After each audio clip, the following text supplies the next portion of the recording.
গোপনে গোপনে বিশ্বাসঘাতকদের পতাকা বলছে। এখানে বলছিলেন যে পুলিশ ব্যানার খুলে দিয়েছে।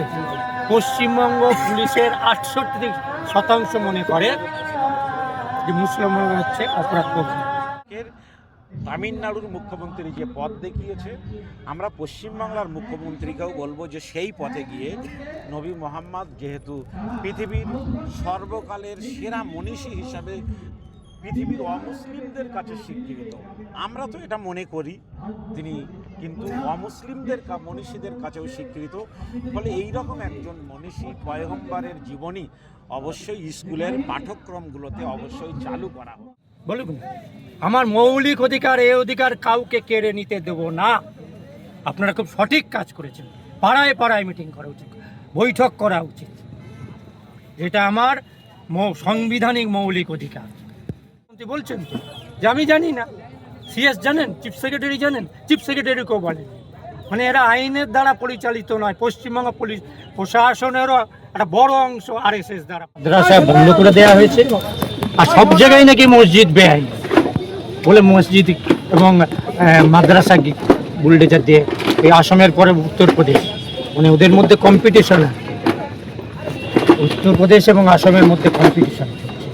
ফলে এই যে আক্রমণ করছে, আসলে এদের আক্রমণ যেহেতু ইসলাম ধর্ম প্রগতিশীলতা আছে, ইসলাম ধর্মের সাম্য আছে, ফলে এবং যে কারণেই ধরুন অল্প কিছু মানুষ নিয়ে শুরু করে সারা পৃথিবীতে ছড়িয়েছে। আসলে এরা ইসলামের মর্মবস্তুকে ভয় পাচ্ছে, সেই জন্যে এরা দমন করার পরিকল্পনা নিয়েছে। হ্যাঁ, দ্বিতীয়ত হচ্ছে এদের আক্রমণের উপলক্ষ বুলডোজার হলেও লক্ষ্যটা হচ্ছে ভারতবর্ষের সংবিধান। ভারতবর্ষের সংবিধান এবং ভারতবর্ষের সংস্কৃতি, এই দুটোই হচ্ছে হিন্দু, মুসলিম, শিখ, জৈন, খ্রিস্টান সবে মিলে গড়ে উঠেছে ভারতীয় সভ্যতা। এরা ভারতবর্ষের সভ্যতার শক্তি। একই সঙ্গে ভারতবর্ষের সংবিধানকে এরা ভারতবর্ষের সংবিধান যখন গ্রহণ হয় তখনই বলেছিল, হ্যাঁ, যেমন আমাদের ভারতীয় যে পতাকা, ওরা বলছে ট্রাই কালার হচ্ছে, 3 রং হচ্ছে এভিল কালার। ফলে এরা ভারতবর্ষের এই স্বাধীনতার এই ঝান্ডা এবং সংবিধান দুটোরই বিরোধী। ওরা মনুষ্যসংহিতা চালু করতে চায়, যে মনুষ্যসংহিতা মেয়েদেরকে নরকের কীট মনে করে। সেই জন্যই এরা ধারাবাহিকভাবে ভারতবর্ষের সংবিধানের মৌলিক অধিকার হচ্ছে ধর্মাচরণ করা, এক ধর্মীয় প্রতিষ্ঠান, ধর্ম প্রচার করা এবং ধর্মের প্রচারের মধ্যে ধর্মের বিস্তার ঘটনা, সবটাই হচ্ছে আর্টিকেল 25, 26 ইন্ডিয়ান কনস্টিটিউশনে একদম ফান্ডামেন্টাল। এরা সংবিধান আসলে কি বলুন তো, শুনতে খুব খারাপ লাগবে, আরএসএস শুধু হিন্দুদের মধ্যে কাজ করছে এরকম নয়। আরএসএস সব ধর্মের, সব জাতি, সব রাজনৈতিক দলের মধ্যেই কাজ করে। ফলে আজকের এই আরএসএস এবং বিজেপি এমন সংকটে পড়েছে, কেউ আর মুখোশ রাখতে পারছে না, কেউ মুখোশ ধরে রাখতে পারছে না। এরকম গোপন আরএসএস আরও বহু আছে। আগামী দিনে আপনার সংকট যত বাড়বে তত দেখবেন তাদের মুখোশ খুলে যাবে সামনে। ফলে এটা ভালোই হচ্ছে। আর এছাড়া যদি বলেন, সেটা হচ্ছে CSDS বলে একটি সংস্থা এবং 4টি সংস্থা মিলে দিল্লিতে একটা রিপোর্ট প্রকাশ করেছে। সেই রিপোর্টে বলছে, এই যে এখানে বলছিলেন যে পুলিশ ব্যানার খুলে দিয়েছে। পশ্চিমবঙ্গ পুলিশের 68% মনে করে যে মুসলমান হচ্ছে অপরাধ প্রবণ। অর্থাৎ আইডিওলজিক্যালি পশ্চিমবঙ্গ পুলিশ এবং প্রশাসনের একটা বড় অংশ হচ্ছে তারা আরএসএস এর আইডিওলজি দ্বারা পরিচালিত হয়। Not by law but by RSS ideology. আপনি দেখতে পাচ্ছেন বিচারপতি, প্রধান বিচারপতি পদে ছিলেন, বিচার ব্যবস্থার একটা ভালো অংশ আরএসএস দখল করে। শুধু নির্বাচন কমিশন দেখছেন না, মাননীয় মুখ্যমন্ত্রী বলছেন যে ওই বিএল ট্রেনিংয়ে সরকার জানেই না, সরকারকে এটা পাত্তাই দেয়নি জেলা শাসকরা।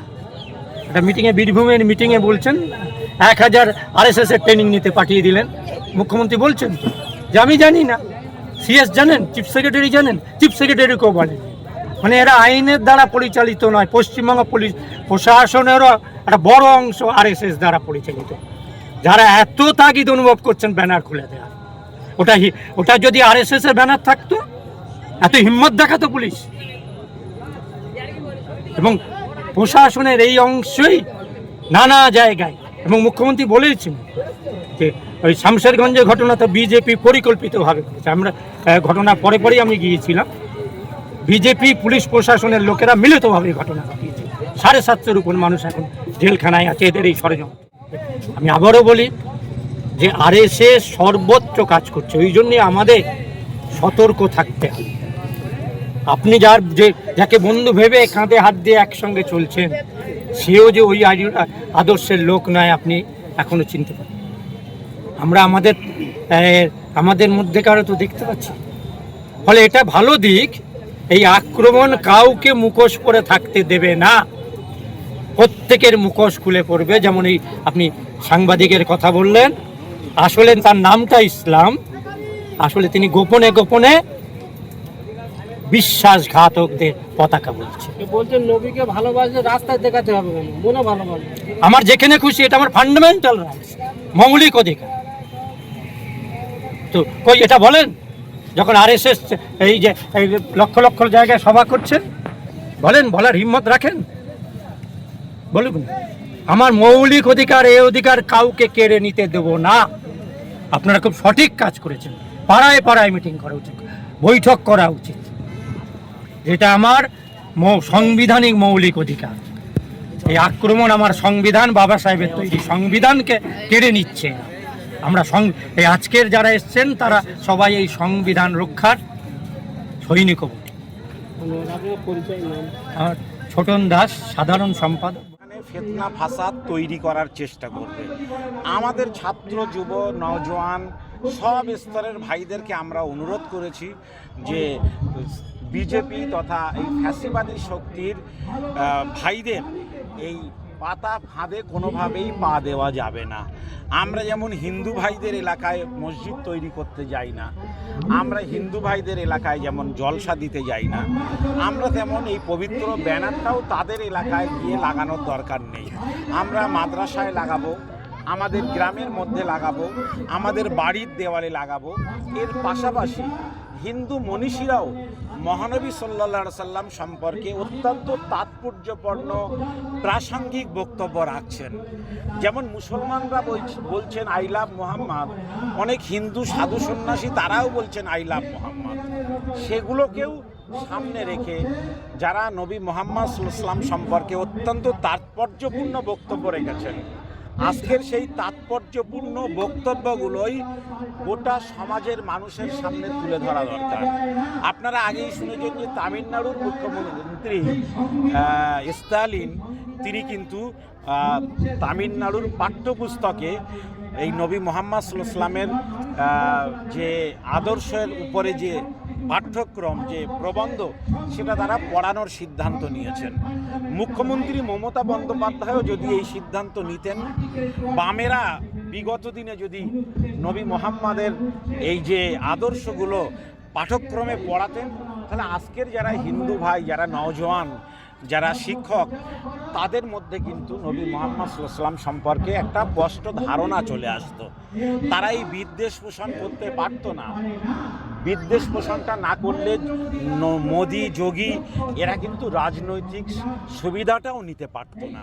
তাই আজকের তামিলনাড়ুর মুখ্যমন্ত্রী যে পথ দেখিয়েছে, আমরা পশ্চিমবাংলার মুখ্যমন্ত্রীকেও বলবো যে সেই পথে গিয়ে নবী মোহাম্মদ যেহেতু পৃথিবীর সর্বকালের সেরা মনীষী হিসাবে পৃথিবীর অমুসলিমদের কাছে স্বীকৃত, আমরা তো এটা মনে করি, তিনি কিন্তু অমুসলিমদের মনীষীদের কাছেও স্বীকৃত।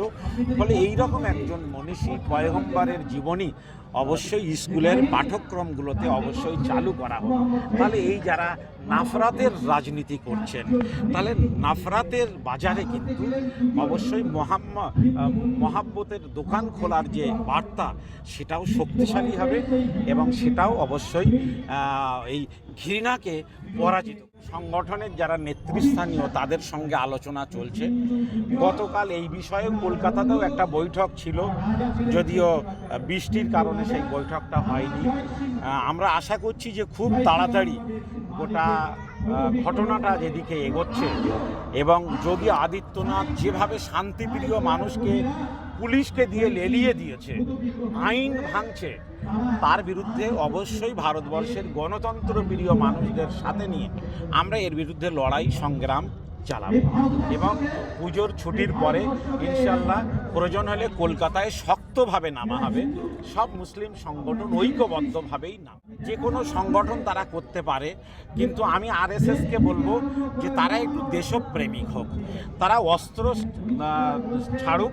কেননা অস্ত্রটা হচ্ছে আমাদের দেশের যারা পুলিশ প্রশাসন সেনাবাহিনী তাদের হাতিয়ার, ওটা সাধারণ মানুষকে বহন করা কাম্য নয়। ও থেকে হিংসায় প্ররোচনা দেওয়ার যে চেষ্টা আরএসএস করে, সেই জায়গা থেকে সরে আসে।